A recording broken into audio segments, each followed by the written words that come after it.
Now for Global Business Updates, Bosin Omofaye joins us. Good morning, Bosin. Thank God it's a Monday.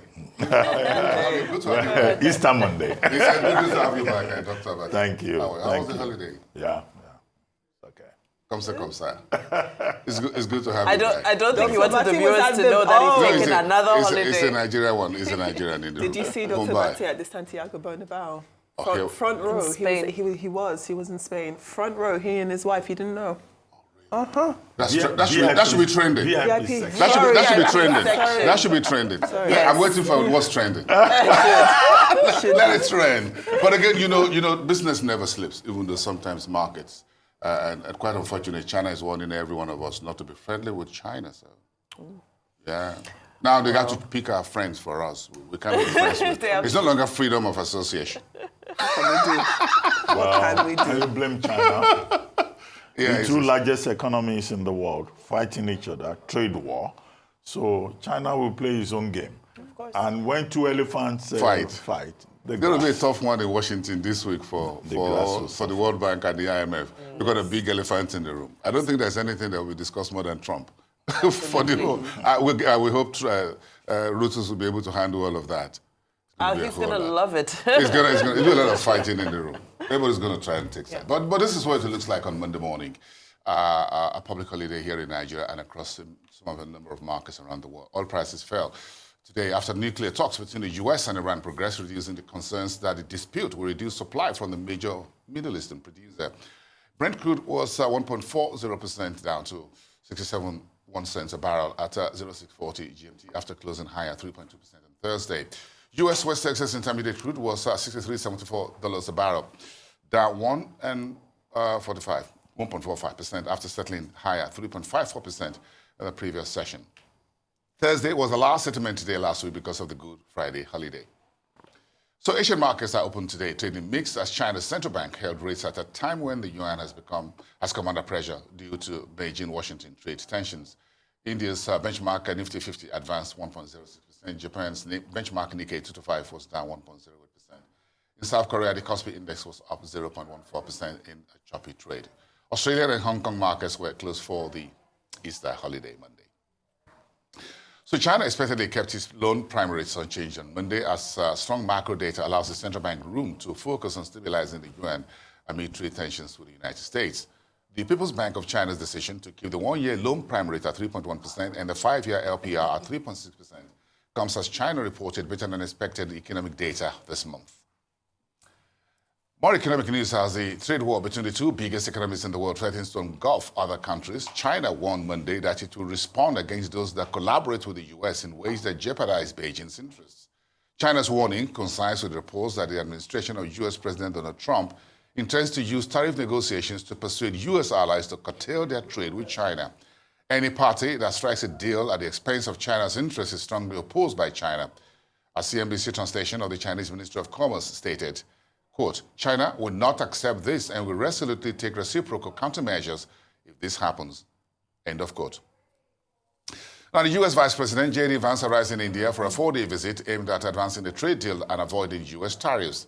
Vance's visit follows talks between Indian Prime Minister Modi and U.S. President Trump 2 months ago. He was greeted with a red carpet and honor guard and folk dancers as he arrived in New Delhi to meet Modi. During his trip, Vance will also visit Agra, which is home to the Taj Mahal. He is accompanied by his family, including his wife Usha, the daughter of Indian immigrants. The visit looking to strengthen bilateral relations and discuss regional and global developments. India is hoping to finalize a trade deal within the 90-day tariff pause announced by President Trump.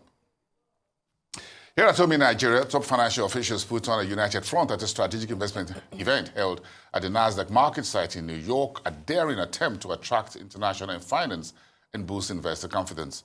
The Central Bank of Nigeria, in partnership with the Nigerian Exchange Group, the JP Morgan, and the African Private Capital Association, arranged the event, which took place on Thursday. Leaders from the Nigerian diaspora, international investment organizations, and business executives convened for the private event to engage in enlightening discussions about the nation's changing financial environment and its preparedness to draw in foreign investment for long-term prosperity. Now, due to less contributions from the Central Bank of Nigeria, the country's economy had a decline in net foreign exchange inflow for the month of January this year.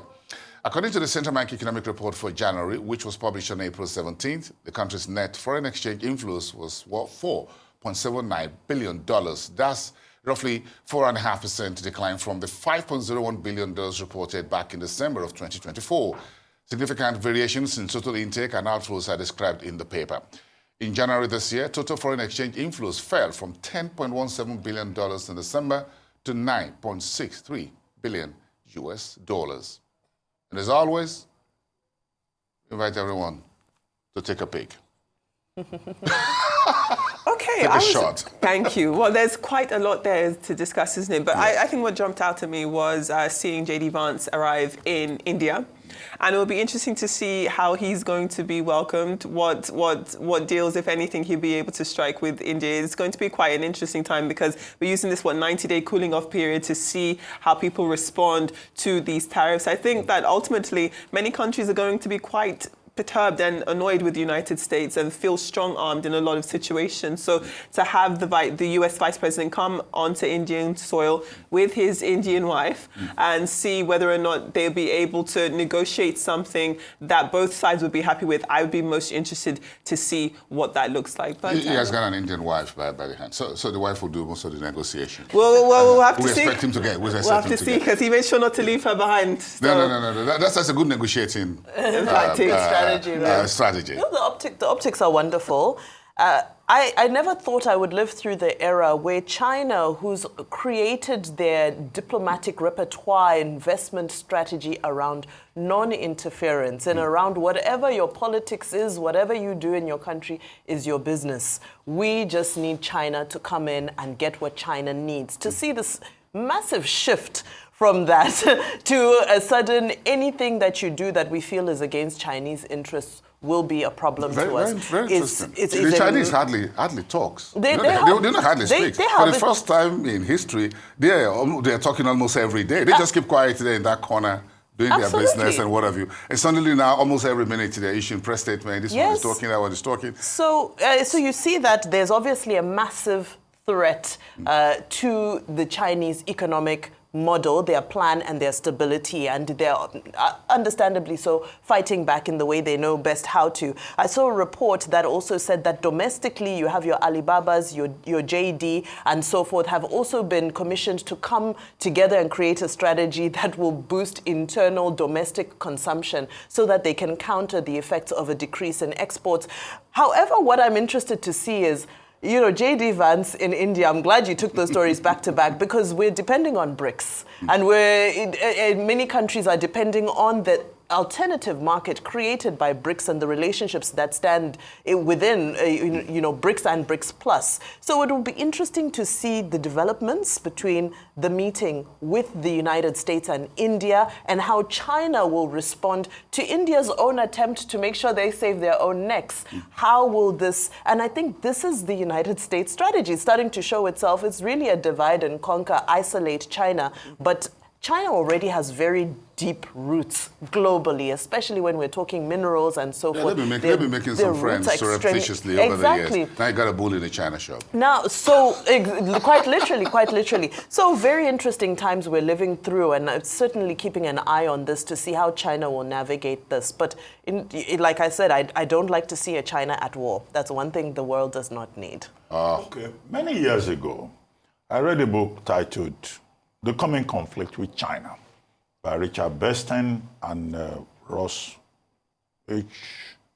Munro, The Coming Conflict with China. And what the authors of that book were predicting was that, look, we're going to get to a point where these two economic superpowers will clash. And I think we have arrived at that moment, and it's President Trump that has forced it. Now, in terms of strategy, China is talking to other countries, looking for new markets. Last week, President Xi Jinping was in Vietnam, Malaysia, and in Cambodia, trying to rally support in the ASEAN bloc and fight back. Now, the Commerce Ministry has now issued a statement saying that they expect in China that other countries of the world will support fairness and the multilateral trading system, and that those countries that do not support that fairness and the multilateral trading system will be met with reciprocal countermeasures.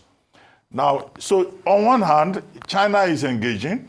On the other hand, China is also fighting back. The countries that will suffer as a result of this will be the weaker countries, the emerging markets. The frontier market. Yes, these are the countries that will suffer. And that's why, when you introduce the segment, I said, look, when two elephants fight, it's the grass that will suffer. Take a look at what happened. Xiamen Airlines, I think that's the name, they ordered the Boeing jet. Yes. They had to return it to the United States. They sent it back, because it's a tariff of 145%. And for an aircraft that costs $55 million, then you pay tariff of 145%. So the airline in China decided it's better to send it back. So there's going to be a lot of disruption. Right. That is one. Number two, DHL has also decided that they are not sending parcels again to the United States, again because of the tariff problem. They say, well, there will be business to business, but again, you can't just send anything maybe from Hong Kong or from anywhere to the US. People will be affected. And this is a concern. Businesses, absolutely. People will be affected, businesses will be affected.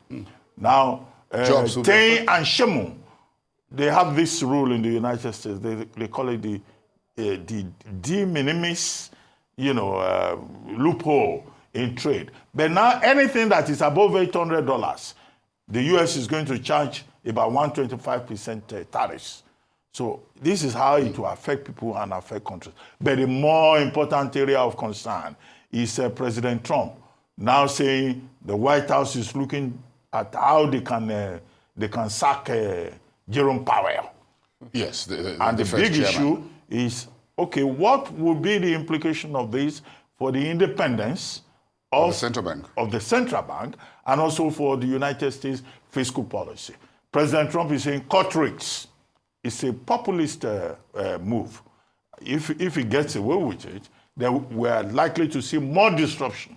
Yes. Already gold is doing well. Gold has hit new highs. Yes, the metal is doing very well. The dollar is in trouble. $317. The dollar is in trouble. The bond, the U.S. bond market is having issues. And in other parts of the world, oil price has dropped by 1.75%. The Brent crude futures and also the WTI, futures have also dropped. So we're in trouble with Trump. And Trump is going to sign an executive order, we have been told, that will change everything about America's international relations. Very unfortunate. It's very, very unfortunate. The bull in the China shop. How we get the bull out of the China shop? Wow. We have breaking news. Pope Francis died Monday morning. Cardinal Kevin Farrell, the Vatican Camerlengo, announced as follows. At 7:85 this morning, the Bishop of Rome, Francis, returned to the home of the Father. His entire life was dedicated to the service of the Lord and of his church, unquote. Farrell said in the announcement. Wow. Pope Francis is gone. That's gracious. May his soul rest in peace. We commiserate with the Catholic community, both in Nigeria and worldwide. Especially with his family as well. At least he got to experience the last Easter yesterday. He held on tenaciously to life. He went through several hospitalizations and surgery and all of that. And that all this was all in the news for quite some time. Then he was said to be back and back home. And he defied all the odds to return to service. So he held on tenaciously to life. He struggled, seriously speaking. And even despite that, it seems though he worked, it feels as though up until his dying day, we saw the visits that he made, especially upon his return to service when he went into a prison I don't know if it was in Rome, but he spoke to a lot of the prisoners there in the lead up to, during Holy Week. And he talked about how every time he visits that prison, he asks himself, why them and how come not me? So just to show the level of empathy the man had. And as we know, this is not a huge surprise because he did have very serious health issues earlier on this year, but it is still quite a shocking and devastating loss. To see that he has passed on Easter Monday is almost fitting in to... Christian faith, we celebrate going home to the Father, as they said in the statement, and he certainly, I'm sure, is among the angels in heaven. Well, there was great hope that he would survive. He had pneumonia and complications arising from the double pneumonia that kept him in hospital for about 40 days. And on Easter Day, that was yesterday, he was out there being part of the ceremony, and also had an audience with J.D. Vance, the U.S. Vice President. So, you may say that he's been ill, but the suddenness of it is very surprising. Yes. And that, the Pope has left us at the age of 88, at the end of the Holy Week. It's also symbolic and significant. May he travel well.